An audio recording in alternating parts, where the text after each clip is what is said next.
వెళ్ళి పోస్ట్ చేసి రండి. రే ఎవరికి రాలేదు, పోస్ట్ చేయమని చెప్పాను. ఏమండి, మా నలుడు గారు వేసే బొమ్మలకి విదేశాల్లో కూడా విపరీతమైన పేరుందట. 2 చేతులు సంపాదిస్తున్నట్ట. అయ్యో, దాని మొగుడు వేసిన బొమ్మలకి విదేశాల్లో ఎంతైనా పేరుండొచ్చు. అది ఈ పరమేశ్వరరావుకి ఎక్కువేం కాదు. నాకు గౌరవమే ముఖ్యం. అది నువ్వు అర్థం చేసుకో. ఏమిటండి ఇది? జానకి 6 నెలలుగా ఉత్తరాలు రాస్తూనే ఉంది. వెళ్ళి చూడకపోయినా కనీసం సమాధానమైనా రాయొచ్చుగా. ఏయ్, ఈ మాత్రానికి ఎందుకు ఏడుస్తావు? మొదట్లో అందరి నాన్నలు అలాగే ఉంటారు, పోను వాళ్ళే మారుతారు. ఎప్పటికి మారుతారు చెప్పు? నేను విసుగు లేకుండా సంవత్సరం నుంచి లెటర్స్ రాస్తూనే ఉన్నాను, కానీ ఒక్కదానికి కూడా సమాధానం లేదు. మా నాన్న గురించి నీకు తెలియదే. ఆయనకి నేను ముఖ్యం కాదు, ఆయనకి తన ప్రెస్టీజే ముఖ్యం. సరే, మీ నాన్నకి నువ్వు ముఖ్యం కాకపోవచ్చు, ఒప్పుకుంటాను. కానీ మనవడు పుట్టబోతున్నాడని తెలిస్తే చాలు, సంతోషం పట్లకి వచ్చేస్తారు. ఏంటి నువ్వనేది? అవునే, నీ కొడుకు పుట్టబోతున్నాడని. పుట్టబోతున్నాడేమిటి? నీకు పెళ్లి ఆల్రెడీ సంవత్సరం అయిందిగా. కొడుకు పుట్టాడని లెటర్ రాసి పడాయి. ఆ తర్వాత చూడు మీ నాన్నగారి ప్రశ్న ఏమవుతుందో. ఏమంటా? ఏమి దాని కొడుకు పుట్టాడని ఉత్తరం రాయగానే సిగ్గు లేకుండా వాళ్ళ వాకిట్లో ఈ పరమేశ్వరరావు నించుంటాడనుకున్నావా? నాకు గౌరవమే ముఖ్యమే. ఇలా చూడు, అది తల్లయితే కావచ్చు, వాడు తండ్రి అయితే కావచ్చు, నేను తాతరు కాలేదే. ఇప్పుడు చెప్తున్నాను, అది నా కూతురు కాదు, దాని మొగుడు నాకు అల్లుడు కాదు. దాని కొడుకున్నాడే, వాడు నాకు మనవడు కాదు. ఏమిటండి ఇది? ఏమైంది మీకు?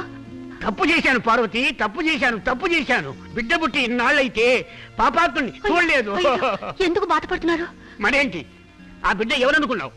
నా మనవడే కదా. అది చెప్పడానికి నోరు రాలేదే. నువ్వైనా చెప్పొచ్చు కదా. నేను తాతనయ్యాను, నువ్వు అమ్మమ్మ అయ్యావు. వెళ్ళి జానకి లెటర్ రాయి. అలాగే. సుందరి, మా నాన్న దగ్గర నుంచి లెటర్ వచ్చింది.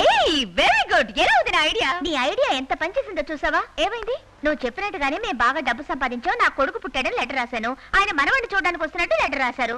ఇప్పుడు ఆయన వచ్చాక కొడుకు ఎక్కడా, కారు బంగ్లా ఎక్కడా అడిగితే నేనేం చెప్పును? సింపుల్ జానకి, ఇంతవరకు నేను చెప్పినవని అబద్ధాలు మిమ్మల్ని సంతోషపెట్టడానికి అలా లెటర్ రాశానని ఇంకో లెటర్ రాసి పడే. మనోడు పుట్టాడని తెలియగానే మా నాన్న పశ్చాత్తాపడుతూ నేను తప్పు చేశానని అంటున్నాడని మా అమ్మ లెటర్ రాసింది. ఇప్పుడు ఇదంతా అబద్ధమని తెలిసిందో అంతే, మా నాన్న ప్రాణాలకే ప్రమాదం. అయ్యో, ఎలా మరి? ఇప్పుడు మనం ఏం చేద్దాం? మీ అమ్మ నాన్న ఎప్పుడు వస్తున్నారు? 14వ తారీఖు ఇక్కడికి వస్తున్నారు. 14, 15 ఇక్కడ ఉండి మనవడిని చూసుకొని 16వ తారీఖు తిరిగి వెళ్ళిపోతారు. Okay. బంజార్ hills road number 1లో Noor మహల్లో ఒక బంగ్లా ఉంది. సినిమా షూటింగ్స్ కి అద్దెకిస్తుంటారు. ఆ బంగ్లా 2 రోజులు అద్దెకి తీసుకుందాం. కారు, ఫర్నిచర్ అన్ని అద్దెకి తీసుకుందాం. నేను ఏర్పాటు చేస్తాను. అదంతా సరేనే బిడ్డ. ఇలా చూడు, డబ్బు ఉంటే ఈ లోకంలో అన్ని దొరుకుతాయి. Don't worry, be happy. Hello, hi daddy. ఎప్పుడు? Okay daddy, bye. నేను డబ్బు గలవాడని చెప్పిన రాముని గారిని చూడడానికి మా డాడీ 11వ తారీఖు ఇక్కడికి వస్తున్నారు. అప్పుడు 14, 15వ తారీఖు మాత్రమే కాదు, 13వ తారీఖు కూడా నూరు మహల్ బుక్ చేయాల్సి వచ్చేట్టుంది. పరమేశ్వరరావు, 14వ తేదీన హైదరాబాద్ వెళ్తున్నావా? వద్దు, నీ తండ్రిని నేను చెప్తున్నాను. 14వ తేదీన వారసులో ఉంది, అందుకని 13వ తేదీనే వెళ్ళు. సుబ్రహ్మణ్యం, పార్వతి, మనం 14వ తారీఖు హైదరాబాద్ వెళ్ళి మనవణ్ణి చూద్దామని అనుకుంటున్నావా లేదా? అవును. సుబ్రహ్మణ్యేశ్వరుడు కల్లోకి వచ్చి 14వ తారీఖు వద్దు, 13వ తారీఖే వెళ్ళమని చెప్పాడే. అంటే మనవణ్ణి చూడడానికి మనం ముందుగానే వెళ్తున్నాం అన్నమాట. పరమేశ్వరరావు, ఎవరది? ఓ, పంతులు గారా? వస్తున్నా. రండి పంతులు గారు, ఇలా కూర్చోండి. ఏమిటి పరమేశ్వరరావు, అందరూ బాగున్నారా? హైదరాబాద్ వెళ్తున్నామని విన్నాను.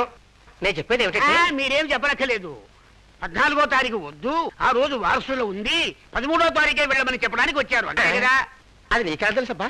మీకు పంచాంగమే తెలుసు, నాకు భవిష్యత్తు కూడా తెలుసు. నా తండ్రి చెప్పాడుగా.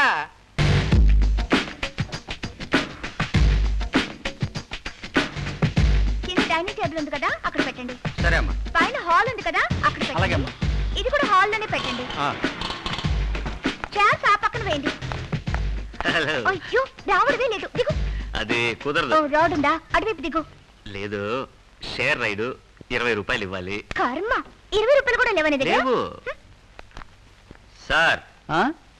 50-50 ఇదిగో. 20 ఇస్తున్నావే? పెద్ద లెక్క తెలిసినట్టు చెప్పు. సార్ 50-50 అంటే 20 సార్. ముందే ఎందుకు చెప్పలేదా? ముందు కూర్చునే చెప్తున్నాను సార్.